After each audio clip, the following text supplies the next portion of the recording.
लेकिन सरकार ने वित्तीय फर्मों के समाधान हेतु एक व्यापक कानूनी ढांचा प्रदान करने के लिए नया कानून लाने के संबंध में अभी कोई निर्णय नहीं लिया। टी.आर. बालू जी, रिजर्व बैंक को आपने भेजा है कि नहीं?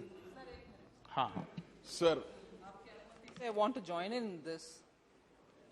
On the NBFCs, already through the amendments made to the IBC, we have brought in a kind of a formulation with which NBFCs and related issues of solvency can be addressed. So that is one legislative amendment which was brought in the recent past. So that the FRB bill is the only route is not the case. We have already made a carve-out sort of a provision in the IBC, and that is on course, and many of the NBFC actions are being taken under that. As regards also the question of acting against many of them who are violative of the existing rules, inclusive of the previous question raised by an honourable member, action is already being taken. FIRs are filed for those app-based companies which are harassing the depositors. Action is being taken across the country.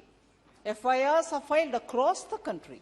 So, on action being taken, and also the legislative support which is so required to sort out the NBFC-related issues which are arising, the IBC-related amendments which were brought in recently have been found to be effective, and the RBI is certainly monitoring all of it. TR. बालू जी, Sir, Speaker, sir. This is the most important question as far as common man. Who are the stakeholders of the inclusive growth?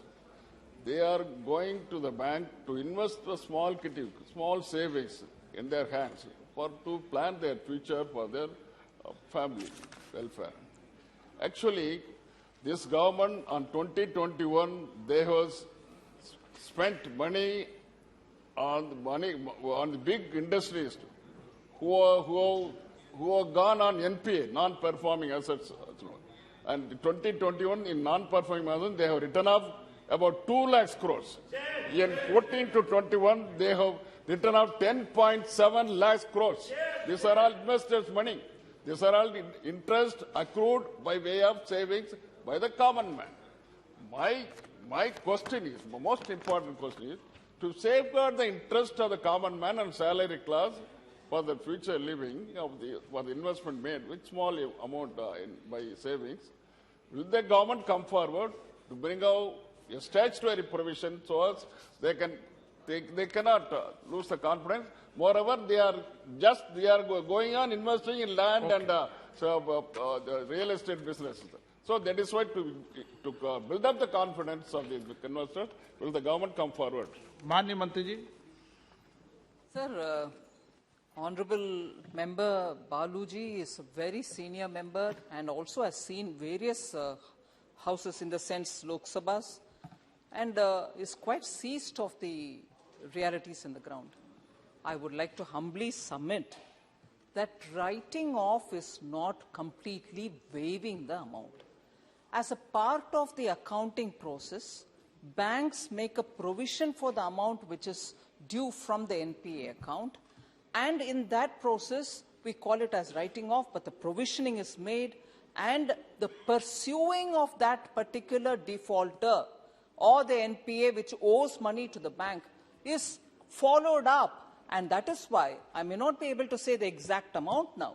Several public sector banks have in the recent past over 10,000, I'm saying over 10,000, it's much more than that, I'm not giving you the exact figure. Monies have gone back to the banks which rightly belong to them by claiming the assets of those defaulters, and this, I would like to say, subject to correction. First time NPA are being pursued, the promoters are being action taken on them, and money is being taken from the securities that they have, the assets that they have, and given back to the bank. That's happened under Prime Minister Modi. Never before NPAs were left by the dozen and tons during UPA rule. Money was never obtained back from these defaulters to go back to the banks. Banks help even today. Adirji, wait a minute. Bitter truths, you will have to hear it. bitter truth. You will have to hear it. Sir, with your permission, sir, today in newspapers, there is a complete report on how public sector banks' health is improved and they are in peak of health.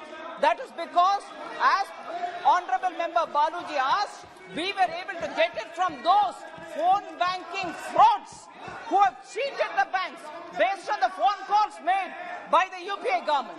And that money has come back to the public sector banks. Their health has improved. It's come in the public, in the media. Please do read it.